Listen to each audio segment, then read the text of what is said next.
Vou colocar na conversa agora o presidente do Santos, Marcelo Teixeira, que no ano passado, assim que o Santos foi campeão da Série B, assegurou o título, ele participou aqui do programa e anunciou que ia tentar contratar o Neymar. Acho que foi o primeiro lugar que ele falou assim abertamente, que eu me lembre, que ia tentar contratar o Neymar e deu certo. Ele volta ao programa agora para falar com o negócio concretizado. Presidente, é sempre um prazer receber o senhor aqui no Seleção. Seja muito bem-vindo. Prazer é todo nosso, Rizek. Tem razão. Em primeiro lugar, até porque você explorou bastante, né, para a gente poder dar uma escorregada, nós realmente estávamos desde aquela oportunidade já tratando desse assunto. É um assunto que desgastou bastante o lado emocional, uma tensão constante, é uma negociação muito complicada, mas graças a Deus deu tudo certo. E o Neymar está aqui no Santos hoje. Ô, presidente, e como, tecnicamente, é indiscutível a presença do Neymar aqui no Brasil, né? É uma atração indiscutível do ponto de vista técnico, eu nem vou abordar esse assunto com o senhor porque é o óbvio ululante. Vou aproveitar a sua presença para debater outras questões que eu acho que as pessoas em casa talvez tenham a mesma dúvida que eu aqui e os nossos debatedores. Se eu bem me recordo, o senhor questionava à época, quando o Neymar não ia para a Europa e ficou mais tempo do que muita gente achava que ele devia ter ficado aqui no Brasil. Eu lembro que o senhor, se a memória não me falha, achava questionável aquela permanência dele por razões financeiras. Como é que paga? Vai quebrar o Santos? Vai deixar de ter uma grande venda? É um jogador muito caro. O Neymar foi, ao longo da vida dele, um dos atletas mais bem pagos do mundo, né? Então, a minha primeira curiosidade é a seguinte: como o Santos faz para pagar um atleta que desde que está em atividade é um dos atletas mais bem pagos do mundo, presidente? Qual é essa engenharia capaz de ter o Neymar aqui no Brasil? Rizek, antes da engenharia, existe uma relação natural, normal, de confiança entre as nossas famílias, entre o presidente e o jogador, o presidente que lançou a sua carreira, que cuidou da trajetória do início da sua vida no futebol.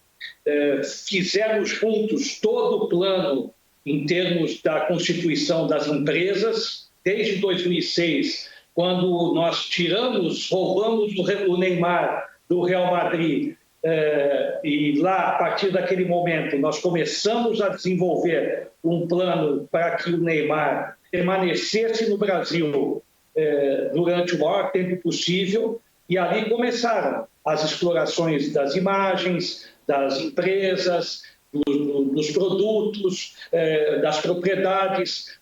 Então, primeiro, existe essa relação, uma relação onde existe a confiança mútua em dizer: se eu voltar ao Brasil, não apenas pela gratidão, eu tenho o caminho natural do Santos, por ser o Santos, e por lá está o presidente que teve uma interferência e uma influência enorme na carreira do próprio jogador e da sua família. Então, isso já é um princípio. O segundo é o lado profissional. O lado profissional onde nós fomos fazer uma visita ao Neymar pai durante a minha campanha eleitoral, em dezembro do ano passado, e ali nós começamos a ter um contato e uma conversa. Uma conversa para quê? Para viabilizar o retorno do Neymar. E nós conscientizávamos eles de que a importância dele estar aqui no Brasil com vistas a uma preparação para a Copa do Mundo. Como fazer? Aí sim, através de um projeto, que é o mesmo projeto que quase que o Neymar permaneceu no Brasil durante essa 2008, 2009, até a sua saída. E praticamente também nós constituímos ali, adaptando para a modernização, em termos de propriedades, em termos de, hoje, a internet e várias outras questões que possam agregar nos valores financeiros de um contrato que nós fizemos por 6 meses. Esse contrato é um contrato onde nós temos os valores fixos e os valores variáveis. Os valores variáveis, eles começam exatamente a partir do momento que ele está aqui. Ao estar aqui no Santos, nós, em conjunto, estamos trabalhando para quê? Para que a gente encontre parceiros, entidades, empresas que estejam associados a esse trabalho para que ele permaneça durante esses 6 meses, com percentuais ali bem definidos, para que o jogador tenha o seu rendimento, ele alcance, nada comparado àquilo que ele esteja recebendo no exterior, a nível internacional, nunca teríamos condições de fazer esse tipo de comparação, mas querendo exatamente fazer dentro da nossa proporção a possibilidade de que ele permaneça nesses 6 meses. Mas qual é o pensamento e a nossa vontade entre as partes? 6 meses será vamos colocar assim, uma experiência, um laboratório, para que nós estejamos acompanhando essa adaptação do Neymar ao futebol brasileiro e ele também esteja dentro da sua casa, trabalhando onde ele se sinta bem, fazendo o seu melhor, dentro de campo e fora dele. Então, a partir desses resultados, tanto na questão de extra-campo, fora de campo, nos resultados financeiros, que já estamos alcançando, né? Vocês vejam que já havia uma crescente, nós assumimos o Santos com 33 mil associados, batemos dezembro de 2024 com 50 mil associados, hoje nós estamos quase com 75 mil associados. Então, da chegada do Neymar, praticamente a hoje, nós ganhamos 20 mil associados. A tendência é que nós estejamos aumentando esse número do quadro associativo, como estamos aumentando nas redes sociais, todas as nossas relações em termos de internet. Então, tudo isso faz com que o Santos tenha uma perspectiva futura para que a gente alcance um resultado e que dentro desse resultado a gente espera que de junho ele permaneça a sua segunda fase, que seria até a Copa do Mundo do ano que vem. Perfeito, presidente. O senhor deve ter lido, não sei qual foi a sua reação ao ler, e eu não tenho nenhuma informação e aproveito a sua presença aqui para questioná-lo sobre isso. O senhor deve ter lido em alguns lugares uma informação de que a família Neymar teria interesse em comprar o Santos. O Santos virar SAF e eles comprarem o Santos. Quero saber se há algum fundo de verdade nisso, se há essa possibilidade e qual foi a sua reação ao ler sobre isso, presidente? De surpresa, porque em nenhum momento nós conversamos com o pai do Neymar e nem ouvimos dele a vontade dele de adquirir clube, de transformar o Santos em SAF. Quero deixar claro que o Santos se prepara, como todos os clubes, né, em termos naturais, de que a gente possa ter uma transformação natural para a SAF.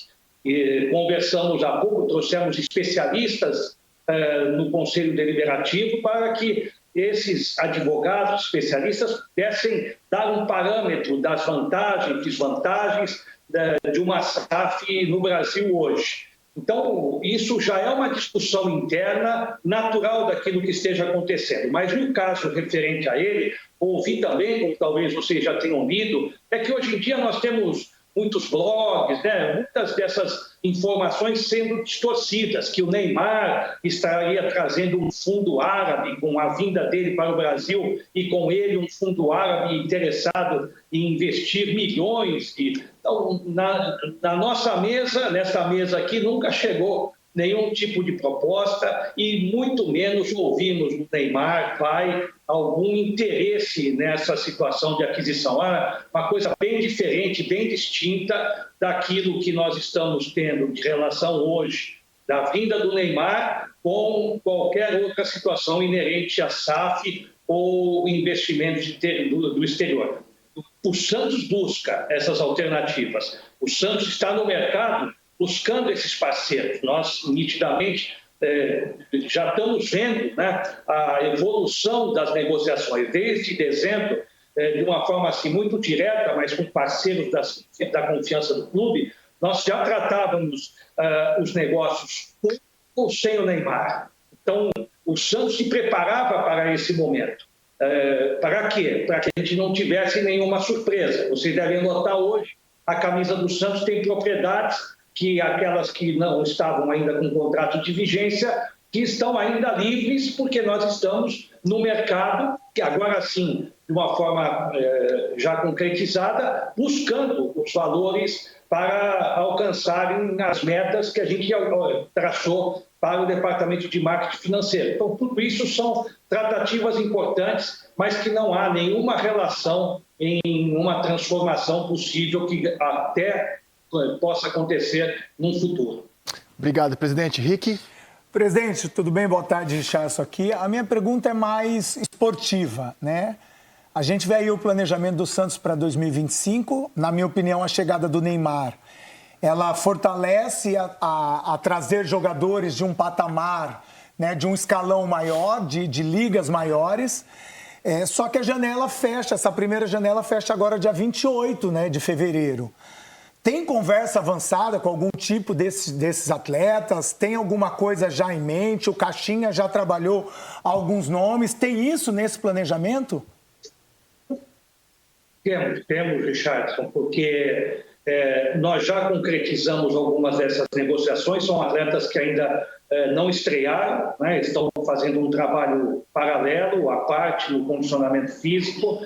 Outros que nós estamos tratando também, deixamos claro que em nenhum momento houve a indicação do Neymar ou do próprio Neymar pai: olha, com a minha vinda eu gostaria que contratasse A, B, C, nada. Ao contrário, o que houve sim foi do Departamento de Futebol com uma análise que poderia ser feita por alguns desses jogadores que estavam na listagem dos scouts e que foram indicados, e que aí sim nós conversamos com eles. Olha, como você acha que é o perfil desse jogador, isso, aquilo, você já jogou com esse, jogou com aquele? E aí ele disse, não, é isso, aquilo, e ali melhorou ou não, né, a condição de nós estreitarmos e tentarmos as concretizações desses negócios. Aqui, a verdade é que o mercado ele está muito inflacionado, ele é um mercado com valores altíssimos. Não sei onde nós vamos parar. Eu sei que em algum momento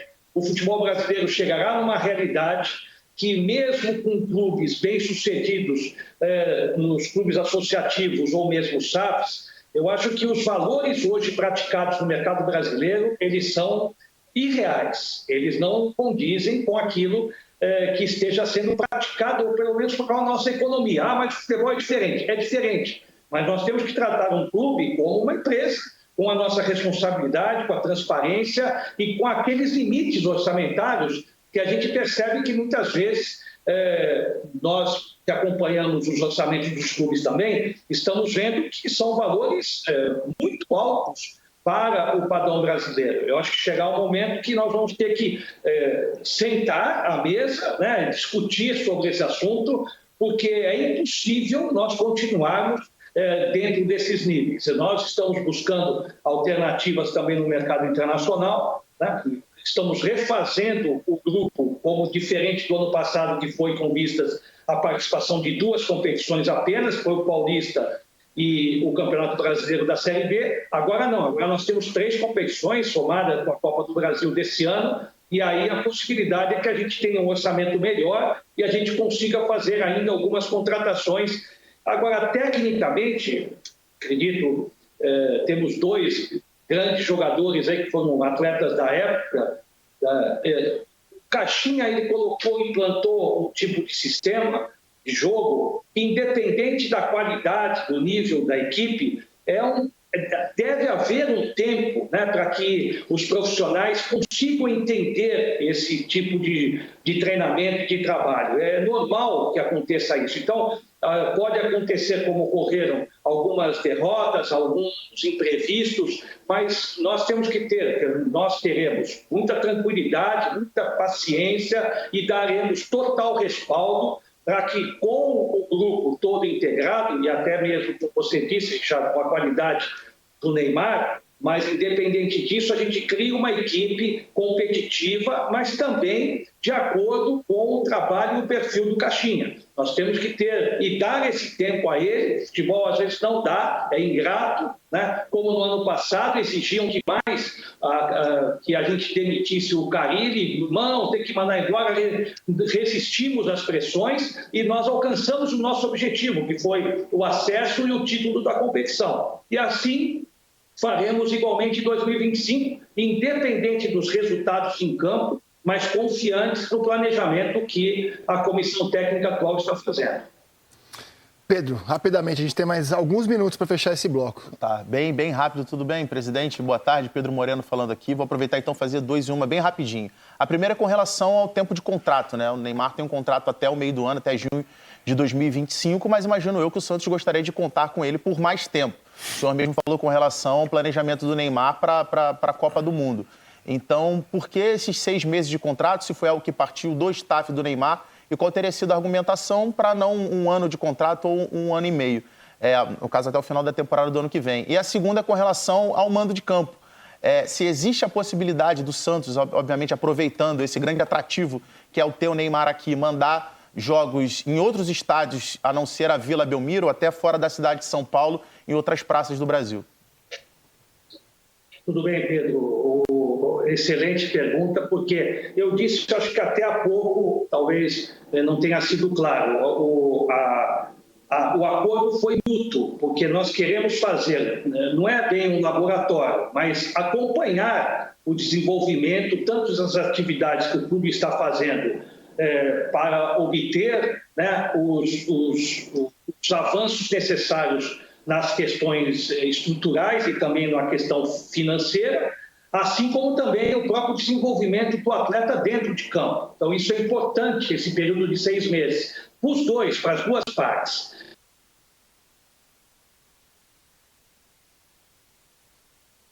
Hoje, que ele estenda o seu contrato até o fim da Copa do Mundo.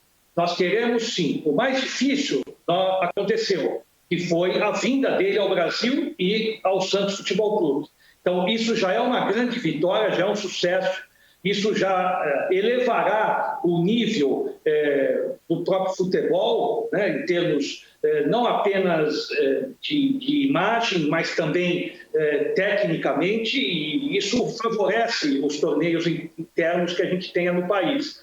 Mas, acima de tudo, nós queremos fazer também com que o Neymar se sinta bem e a gente veja a reação dele ao se sentir bem. E aí é natural que ele mesmo, ao declinar, vocês imaginem quantas propostas, e eu tenho conhecimento disso, né, das propostas que existiram a partir do momento que, de dezembro para cá, haviam possibilidades de uma rescisão contratual com o Al Hilal. Então, muitos clubes brasileiros, diversos clubes internacionais procuraram o Neymar, fizeram propostas pelo Neymar e propostas acima daquela que ele aceitou vir ao Santos. Então, nada impede, no momento da vida e da carreira que o Neymar está, cujo objetivo principal é ele dar de volta as alegrias e as vitórias aos santistas e, ao mesmo tempo, o objetivo maior de alcançar uma Copa do Mundo em alto rendimento, em alto nível, ele pode também abdicar, mais uma vez, da questão financeira, que nós somos prova disso, testemunha disso que ele fez isso agora. Para quê? Para ele se condicionar melhor na sua casa e no seu país. Então, pode ser que aconteça que no meio do ano ele, mais uma vez, tenha essa decisão. Por quê? Porque ele está bem, que ele está rendendo, está obtendo resultados. O Santos também está melhorando e crescendo nas questões financeiras, e isso naturalmente será uma decisão que caberá às duas partes dessa prorrogação. E pensamos também, vocês sabem que há um problema, né, inerente a jogos na capital, e não podem haver jogos dos grandes no mesmo dia, por causa aí das questões de segurança de confrontos de torcidas. Mas nós queremos bastante, né? Conversamos ontem mesmo com o presidente Reinaldo da Federação Paulista para encontrarmos uma solução, né? Não que a gente não queira jogar na Vila, vamos jogar na Vila, continuar, é a nossa casa, mas é imprescindível ao Santos atuar em outros estádios. Se nós tivermos um impedimento, e aí respondendo bem a sua pergunta, de jogos na capital por causa de conciliar datas com os outros 3 grandes, nós vamos buscar alternativas fora do estado, né? Onde nós temos também bons estádios modernos, temos também grandes torcidas do Santos, então a gente vai, mas prioritariamente nós buscaremos, como aconteceu no ano passado, jogarmos num dos estádios dos 3 co-irmãos aí da capital. Praça. Boa tarde, presidente. Eu moro no Rio de Janeiro e quero ver o Neymar no Maracanã. Tá? Só digo isso. Boa tarde, presidente. É o Praz aqui, prazer falar com o senhor. Eu ia perguntar sobre SAF, sobre recuperação judicial, mas o senhor já deu uma passada por esse assunto. Mas tocou num outro assunto que me incomoda muito também, que é a questão da precificação do futebol brasileiro. Eu acho que também concordo que alguma coisa está estranha, né? O faturamento não bate com o gasto. Mas o senhor acha, por já ter passado por esse cargo de presidente num outro momento do futebol brasileiro, né, que era um momento totalmente diferente, alguns anos atrás, esse hoje é um novo momento, é um caminho, acho que sem volta, né? Tu acha que assuntos importantes e necessários e já com muita urgência, como o calendário, como o fair play financeiro, vão conseguir ser debatidos no futebol brasileiro sem a criação, sem a unificação de uma liga? Eu acho que hoje o clube que não estiver encarando uma gestão como profissional, que é o que nós estamos fazendo desde o ano passado, independente das dificuldades, né?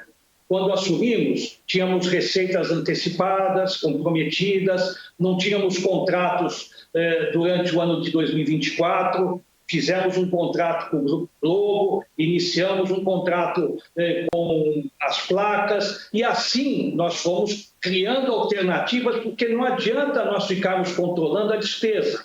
As despesas já são inerentes às gestões passadas, a questões aí de dívidas, e isso nós não temos aqui que discutir ou apontar problemas e culpados. Nós temos que buscar soluções. Se nós ficarmos aqui buscando, nós não vamos sair. Então, dentro desse parâmetro, que você contando com uma administração que tenham profissionais que desenvolvam tarefas nas atividades das suas áreas, a tendência é que você tenha um clube autossuficiente. Quando você alcança esse nível e esse limite, que foi o que, graças a Deus, nós fizemos, nós pagamos o ano passado 3 transfer bans, evitamos outros 3, e com isso o que você cria? Você cria um lastro, um fôlego financeiro, e aí falava assim, puxa, o Santos chegou no limite da estaca zero. Nós não estamos ainda acima do zero, nós estamos no zero. Mas a partir desse ano, nós podemos ter perspectivas futuras de acordo com o aumento das nossas receitas. E ainda mais agora tendo uma cereja do bolo, que é exatamente um dos maiores jogadores de todos os tempos a nível mundial, que é o Neymar. Então, hoje, nós conseguimos fazer com que esses debates eles sejam mais claros também entre os clubes. Os clubes já estão discutindo isso internamente. Não estão apenas fazendo depoimentos, declarações públicas de presidentes, principalmente, ou CEOs, que a gente nota, preocupados com essa situação do fair play financeiro e de outras situações do próprio calendário, que não basta você ver. Nós fizemos um planejamento e aí daqui a pouco surge uma competição como o Mundial de Clubes. Não estou discutindo se ela é importante, válida ou não. A gente só precisa discutir que haja uma previsão para que essas competições sejam inseridas no calendário, não apenas a nível mundial da FIFA, mas elas sejam pensadas como um todo, até mesmo dos clubes que estão hoje no interior, no Rio de Janeiro, em Porto Alegre, aqui em São Paulo, porque o Campeonato Paulista é algo diferente, é algo que nós não temos como comparar com outros regionais, mas nós temos que discutir o futebol brasileiro como um todo. Quando nós começarmos a discutir e apontarmos caminhos e soluções, aí sim eu acredito que, baseado nos limites financeiros, com responsabilidades dos dirigentes, que façam de uma forma transparente, olha, esse é o meu número de receita, essa é a minha despesa, eu alcancei esse tipo de resultado, e assim você vai dando clareza ao processo e vocês da mídia, todos os torcedores, vão entendendo o que é o produto de futebol, para que aí não seja uma interrupção de gestão, ou que fiquei 3 anos, daqui a pouco vem um outro, muda tudo, e aí começa... Não, tem que haver um critério geral onde a gente cria uma perspectiva que o futebol brasileiro, de fato, tenha um produto forte, mas bem organizado. Isso é o mais importante. Hoje temos 2 ligas, né? A Libra, a Liga Forte, hoje estão conversando entre si, que isso é muito importante. Deveríamos ter uma, mas temos duas hoje. Eu acho que, independente disso, de ter ligas independentes, eu acho que a defesa será sempre do bem comum, que é nós alcançarmos os objetivos, independente daquilo que seja o patamar de um clube. Mas nós chegarmos a trabalhar para que a gente tenha o futebol como um produto forte no país. Presidente, é sempre um prazer recebê-lo aqui no Seleção. Muito obrigado pela gentileza aqui conosco. Um grande abraço para o senhor, uma ótima estreia do Neymar amanhã e até a próxima. Até a próxima. Hoje você não me tirou nada, né, Guizé? Falamos bastante coisa. Será que no próximo você vai falar, olha, falou naquele programa e aconteceu? Talvez aconteça. É o seguinte, o Neymar será um atrativo para trazer jogadores? O Paredes vem para o Santos, presidente? Já que você deu a deixa, a gente fecha com essa informação. O Paredes nós não conseguimos. O Paredes, a Roma está intransigente. Nós finalizamos a negociação de uma forma negativa. Não conseguimos a concretização, muito difícil a concretização de um jogador desse nível. Tá bem, mas eu vou ter tempo de tirar outras do senhor ao longo do ano. Grande abraço, presidente, e até a próxima aqui no Seleção. Mas já tiraram bastante. Nós vamos utilizar alguma dessas respostas de hoje para a próxima, tenho certeza. Bom, valeu, presidente. Aquele abraço para o senhor. O Seleção faz aqui uma rápida parada, a gente volta já.